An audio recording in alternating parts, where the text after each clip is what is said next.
Spark is basically was basically created at University of California, Berkeley in 2009. Okay. Now this was actually part of another project called Mesos. Okay, so you might have heard of Mesos. So Mesos is basically a cluster management or a data center resource management kind of a platform. So basically to access the servers within a data center, right? So it's basically building a cluster. Now, as a part of this Mesos project, Spark was created basically to test the clusters, right? So to basically create application where you could test the clusters to do some distributed processing, right? So now that actually became very popular, and so today more than Mesos, so Spark is spawned off into an open source project which a lot of companies have focused on, and it has now become a general purpose distributed processing application framework. Okay. Now, three important focus areas for Spark are basically to implement some machine learning models or model building using a higher level API called MLlib, and also to support interactive querying. Okay, so basically to do some really fast random querying of data, and also to unify the real-time and batch processing jobs. How in the second generation of distributed processing applications, application frameworks such as MapReduce, the MapReduce was basically used only for batch processing jobs, and for real-time processing you had to use some other frameworks, right? So one of the purposes of Spark was to basically unify both, right? So not only do you do batch processing jobs much quickly, but also use use the same framework to do real-time, iterative, interactive kind of applications, right?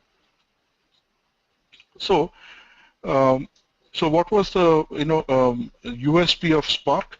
So the Spark basically was projected as a I would say as a unified platform, right?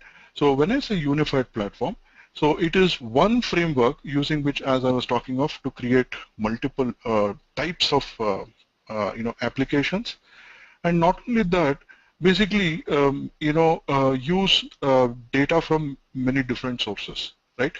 So whether the data is an RDBMS from RDBMS source, or from a NoSQL databases, or unstructured data, right? So, or it could be semi-structured data like I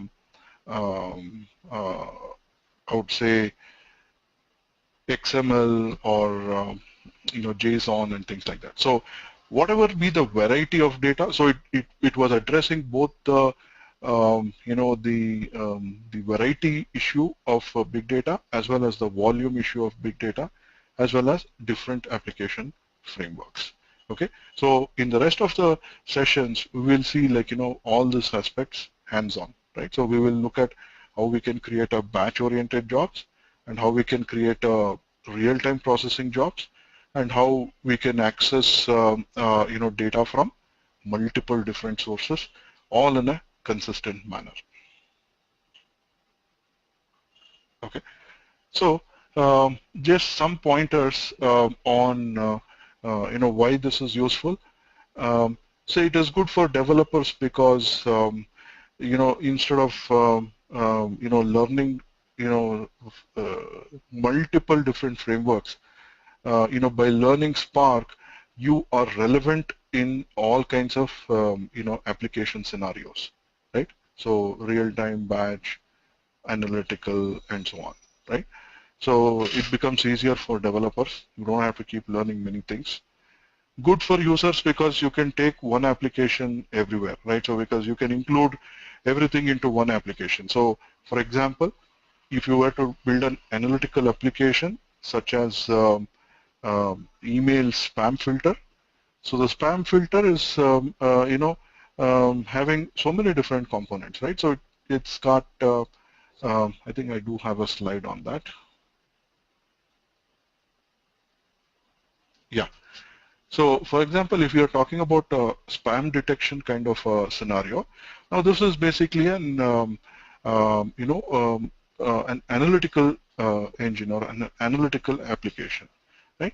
So here, so you have all the three different scenarios. I mean, three different kinds of application. You need to have a real-time component in the solution, because as and when the emails are arriving onto your server, you need to process them and determine if those emails are spams or hams. When I say ham, I mean they are um, uh,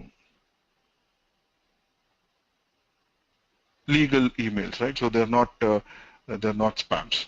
So now here the incoming emails is captured using what we call as a Spark streaming API, right? So this is basically the real-time component, real-time application, and you need to then classify the emails whether this is spam or not using some sort of classification algorithms which are basically built using this machine learning libraries, right? So by studying historically how the emails turn out to be spams. So what are the kind of patterns that you would find for spams, right? So for example, you basically look at some of the keywords that are used, right, in your emails, right? So you feed them to the this algorithm, which creates basically a model based on all the keywords that are used, some interesting keywords which would kind of make it which people would have determined as a spam, right? So for example, if somebody is trying to sell some Viagra and stuff like that, right? So you get some stupid emails. So basically the kind of keywords that are used typically in a spam emails, so those would be learned by this classification algorithm, and it creates a model which then uses that information on the new email that has been received, and it classifies that as a spam or a ham. And then basically another part of the application is to include this into some sort of logs, and then basically let only the clean emails um, as part of your thing, right? So so it's got three different types of components. So this which is like iterative, or this is the machine learning part is the iterative one, and the capturing the emails in real time is the real time or stream processing part, and collecting the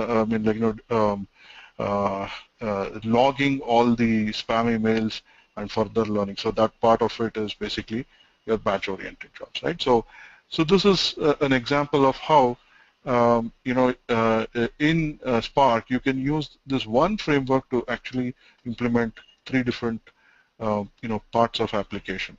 Whereas if you were to do this in a second generation framework like MapReduce, you had to write all these three components in different frameworks.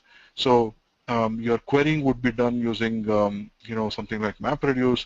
Your machine learning part would be done using something like Apache Mahout, and your input stream processing could be done using something like um, Apache Storm, right? So instead of three different frameworks, now you'll have to just learn one.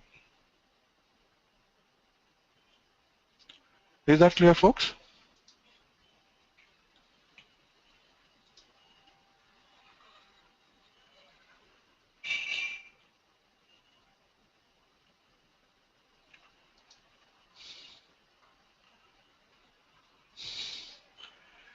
Yes. Now, unification leads to just one abstraction, right? So the real beauty of Spark is, I mean, how is it able to do this? This sort of a unified platform, which really solves most of the work that happens in enterprise IT, right? Which is to basically move data from one part to another part, right? So based on the needs of different applications. Now, uh, in Spark, you create one abstraction, right? One common abstraction called as an RDD, right? So RDD stands for Resilient Distributed Datasets, right? So you can think of an RDD as a sort of, like an array, right? So, uh, which can hold data, right? Now, just to give some analogy, so when we talk of, traditionally we use, RDBMSs to process the data, right? So in RDBMS, if you look at the RDBMS paradigm, so in RDBMS, you have an abstraction called as a table, right? So you represent the data in the form of a table, where you load the data into this table, and in a table you have a tabular structure where data is arranged in rows and columns with fixed schema, right? And you use an SQL style language for querying the data, right? So that's the RDBMS paradigm. Now, when we look at the Spark paradigm, in Spark we create an abstraction called as an RDD. Okay, so RDD is Resilient Distributed Dataset. Okay, so you all understand what is a dataset, right? So dataset is simply a collection of data. So what is RDD? So it is a collection of data which is distributed. So when you say it is distributed, it is stored on different machines in a cluster, right? So unlike a database, here an RDD can hold the data across multiple machines on a cluster, right? So which means since it is distributed, it is horizontally scalable, right? So which means if if your data set is very large, okay, so if there are more nodes in the cluster, you can just add more nodes into the cluster and your RDD can hold all of that data, right? So because it is storing the data across multiple nodes of the cluster, okay? And when you have distribution, right? So when you're doing distributed processing, now the first problem that you face is how will you handle the fault, right? So there would be definitely situations when the moment you're distributing the data on a cluster, some of the nodes in the cluster may be inaccessible, right? So it could be due to the hardware failure where the machine itself is down, okay, or it could be a software failure, right? So maybe like for some reason that part of the node is not accessible, or it could be a network failure due to which one of the node may not be accessible, right? So when you are storing the data across the multiple nodes, you solve the problem of volume, right? So the data being very large, you can still process it because this is a distributed data set. Now, when you're having distribution, there comes the situation of faults. So you have to worry about how you make it fault tolerant, right? So resilient here means that it's automatically fault tolerant, right? So even in case some of the nodes in the cluster is not accessible for some reason, the RDDs knows how to recreate the data, right? So it is automatically fault tolerant, right? So an RDD is an abstraction which is automatically resilient, which is fault tolerant, and it is distributed, So it's a distributed data set. So it is, you can think of it as a collection or an array or a list of data which is not only distributed but it's also automatically fault tolerant. So you can so in case of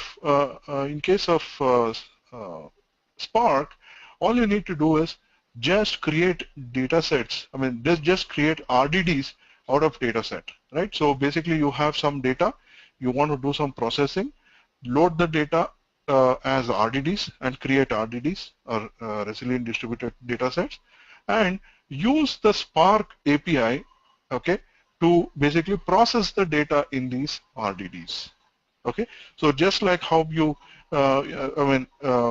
think about RDBMS, where you load the data into tables and you write a SQL code.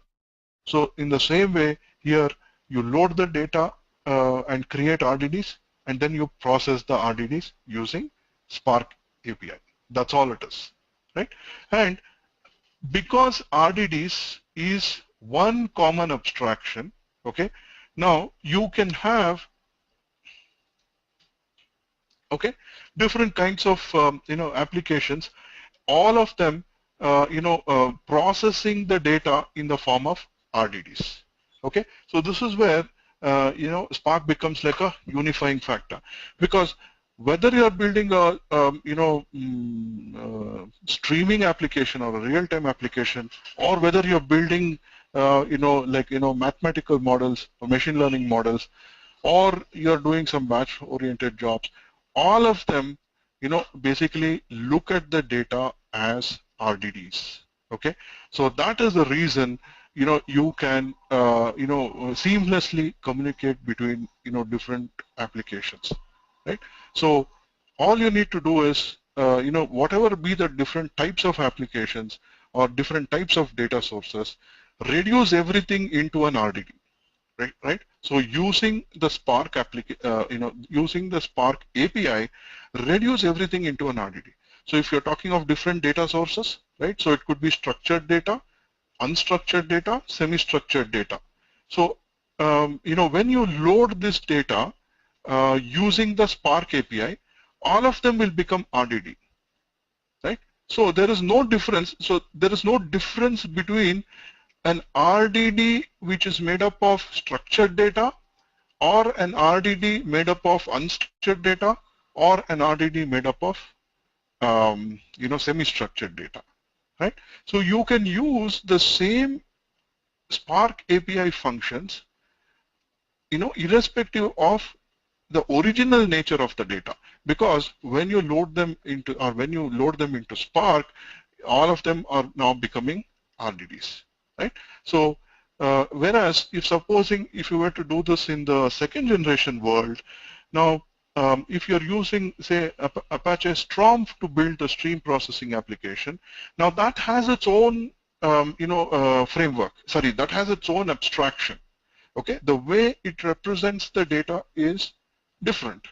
Now, if you're looking at Apache Mahout, the way it processes the data is different. So this is where, and if you talk of, like, say, the batch processing jobs, the way MapReduce looks at the data is different, right? So MapReduce looks at it in the form of key value pairs, right? If you look at RDBMS, it looks at the data in a tabular structure, right? So in the form of tables, right? So this is the reason today you have to write so much of code to basically convert the data from one form to another form whenever you are building applications, right? So that is the problem which Spark is trying to solve by trying to create one universal abstraction called as resilient distributed data set. Okay, so if you were to, if somebody asks you to express in one line what is Spark all about, so you can just, talk about it in a way.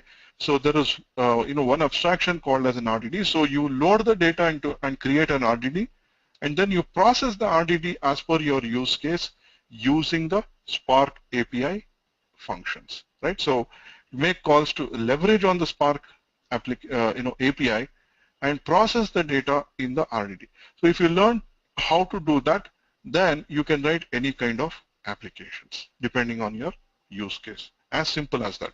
So you don't have to worry about the scaling, right? So it could be, your data could be just, one record, or your data could be petabytes of data, right? So it does not matter. That one line of code that you write, okay, you don't have to worry about what if this data is scaling, right?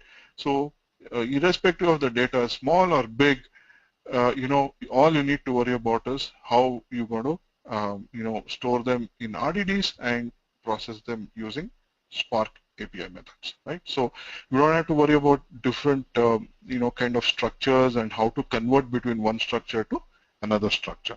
So that is the greatest attraction of Spark.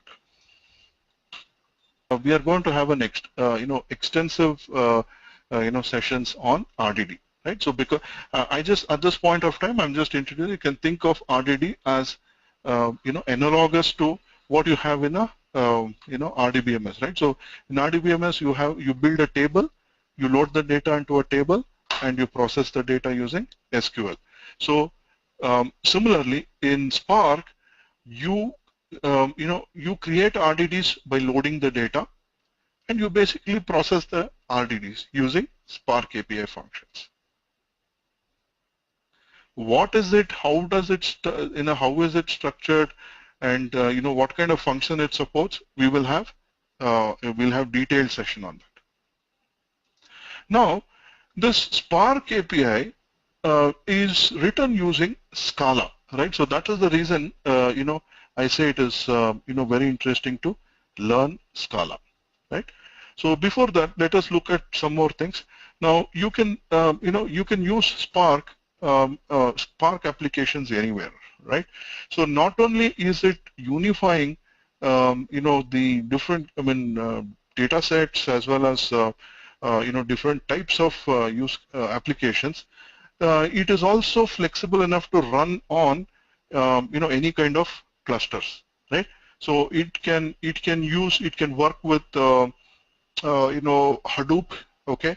And it can be executed on a Spark application can be executed on a Hadoop cluster. Okay, so Spark can also be executed on a Mesos cluster. Okay, so Mesos is what it was built for initially. Okay, and it plays very well with Hadoop. So it can use Hadoop for both storing the data, accessing the data, or storing the data. Okay, and it can also be used for executing the applications on the Hadoop clusters. Okay, and it has its own cluster manager as well, right? Although it is not very frequently used, right? So in the initial versions, there used to be something called as Spark standalone, right? So Spark standalone is Spark's own cluster manager, right? So in case you wanted to, build a local Spark cluster. Spark cluster to run applications, you could use Spark standalone as well. Spark is simply an API. Okay, it is simply a set of functions that comes with the API. It does not have its own storage layer. Okay, so Spark basically uses the Hadoop API. Okay, listen carefully. Spark uses the Hadoop API to do the input-output. Okay, so for example, if you want to store the data onto some file system or onto some other source, okay, it uses the Hadoop APIs. There are some classes in Hadoop API called as input format and output format. Okay, so Spark internally uses the input format and output format classes for doing the input-output on a disk as well as on onto file systems or some other data sources. So the most popular combination is Spark for building the applications and Hadoop for storing the data, and also for executing applications. So Spark blends very well with Hadoop. So most organizations use Hadoop clusters to execute Spark applications. Okay, now some of the I would say reasons why Spark is very useful. See, Spark is very highly modular. Okay, it is using, I mean, it is written using a language called Scala, and Scala. See, most of the I would say the strong features of Spark comes from Scala language, right? So you can think of Spark as as analogous to Java and MapReduce, right? So if MapReduce is the distributed framework created using Java, now Spark is a distributed framework created using Scala. So what capabilities MapReduce got was basically from Java, and similarly the advantages that Spark has over MapReduce is primarily coming from the Scala language.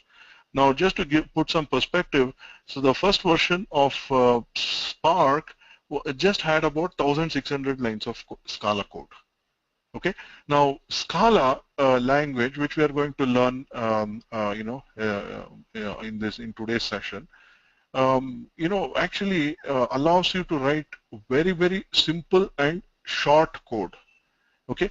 So if the number of lines of code is less, so the chances of the programmer creating errors is also reduced, right?